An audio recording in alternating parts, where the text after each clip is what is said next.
બધા સદભાગ્ય છે કે આપણે ભક્તિના બળે પ્રભુ આપણને એમના ચરણ સુધી ખેંચી લાવ્યા અને આટલી સરસ રીતે આટલી દિવ્ય વાતાવરણમાં જ્યારે હરિના પાઠ કર્યા તો એમણે જેમના થકી આપણે અહીંયા આવી શક્યા તો એવા રાજેશભાઈને એકવાર તો આપણે આપવું પડે કામ, કારણ કે કોઈકના ને કોઈકના માધ્યમથી આપણે ભગવાનના ચરણ સુધી પહોંચી શકતા હોય, પણ આપણે બધા જે આનંદ લઈ રહેલા છે હમણાં ઘણા સમયથી, એમ તો ઘણા સમય કહેવાય, કારણ કે રોજ ને રોજ આવવાનું, પણ એ આનંદ ક્યાં છે?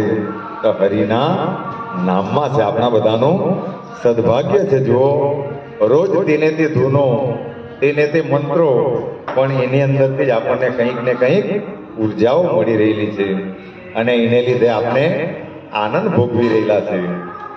આપણને એવું લાગે કે આપણે તકલીફોમાં છે, પણ એવું નથી મિત્રો.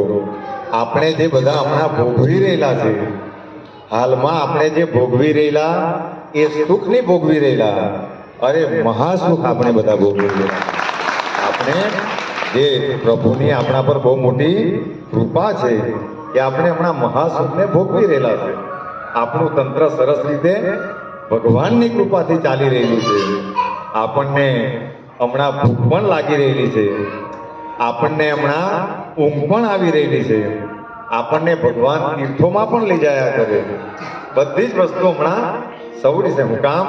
કારણ કે પરમાત્માની આપણા પર કૃપા છે. નહીં તો કર્મના બંધનો આવી રીતે કાપી શકાય ને તો કર્મનો ને કર્મના આપણે જે ખરાબ કર્મો કરેલા એને નાશ કરવા માટે આનાથી બીજી કોઈ ઔષધિ, કારણ કે પ્રભુના નામની ઔષધિ ઝીણે ઝીણે ખાધી એનું કલ્યાણ જ થયું, એનું કોઈ દિવસ અમંગલ થઈ શકતું નથી.